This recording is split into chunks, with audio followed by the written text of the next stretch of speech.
तीन तलाक पर मोदी ने दिया बड़ा बयान। सुनकर झूम उठे मुस्लिम।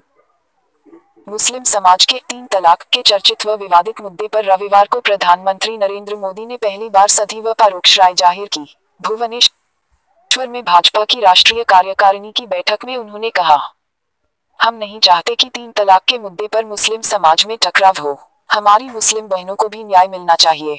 किसी का शोषण नहीं होना चाहिए। उधर मुस्लिम पर्सनल लॉ बोर्ड ने लखनऊ बैठक के बाद साफ कहा है कि मुस्लिमों को अपने पर्सनल लॉ का पालन करने का संवैधानिक हक है और तीन तलाक उसका हिस्सा है। हालांकि बोर्ड ने शरिया इस्लामी कानून के खिलाफ तलाक देने वालों का सामाजिक बहिष्कार करने का फरमान भी जारी किया। भाजपा कार्यकारिणी की बैठक में मोदी के भाषण की जानकारी केंद्रीय मंत्री नितिन गडकरी ने पत्रकारों को दी। उन्होंने बताया कि सामाजिक न्याय की चर्चा करते हुए पीएम ने तीन तलाक मामले की चर्चा की। मोदी ने कहा कि यदि कोई सामाजिक बुराई है तो हमें समाज को जगाना चाहिए और उन्हें मुस्लिम महिलाओं को न्याय उपलब्ध कराना चाहिए। अवार्ड वापसी वाले कहाँ गए? पीएम ने अपने भाषण में विपक्ष पर भी जमकर निशाना साधा। उन्होंने कहा कि विपक्ष आजकल मुद्दों की फैक्ट्री बना हुआ है। दिल्ली चुनाव के वक्त चर्च पर हमले का तो बिहार चुनाव के वक्त अवार्ड वापसी का मुद्दा चलाया गया। पता नहीं अवार्ड वापसी वाले आजकल कहाँ हैं। अब ईवीएम में छेड़छाड़ को मुद्दा बनाने की कोशिश जारी है। बरदोले नेताओं को नसीहत। पीएम ने भाजपा नेताओं को नसीहत देते हुए कहा, वे स्वयं से काम करें। जीत से ज्यादा उत्साहित न हों। बरदोलेपन से बचें। बयानबाजी न करें। अगर किसी को शिकायत है तो वे मुझसे से बात करें। तीन तलाक की आचार संहिता जारी। पर्सनल लॉ संवैधानिक हक बोर्ड।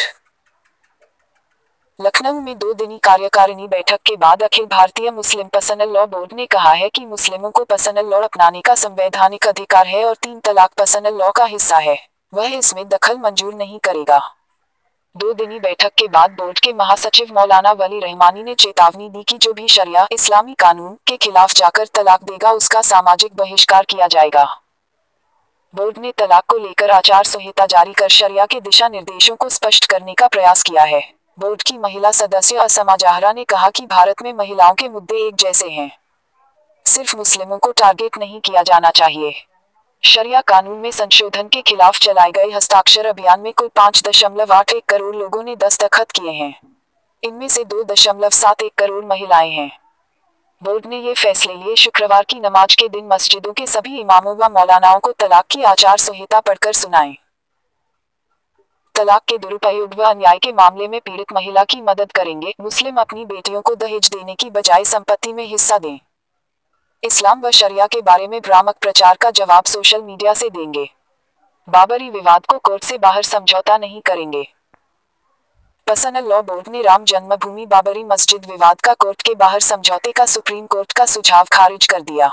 बोर्ड ने कहा कि उसे सिर्फ सुप्रीम कोर्ट का फैसला ही मंजूर होगा। कोर्ट ने 21 मार्च को कहा था कि धार्मिक व भावनात्मक मसलों को बातचीत से सुलझाना श्रेष्ठ हल हो सकता है। तीन तलाक पर सुप्रीम कोर्ट में चल रही सुनवाई याद रहे। तीन तलाक की संवैधानिक मान्यता पर सुप्रीम कोर्ट गर्मी की छुट्टी में सुनवाई करेगी। इस केस में पक्षकार केंद्र सरकार और कुछ सामाजिक संगठनों ने कोर्ट में कहा है कि तीन तलाक महिलाओं की लैंगिक समानता के अधिकार का उल्लंघन करता है। लैंगिक समानता व धर्मनिरपेक्षता के दायरे में इस पर पुनर्विचार होना चाहिए।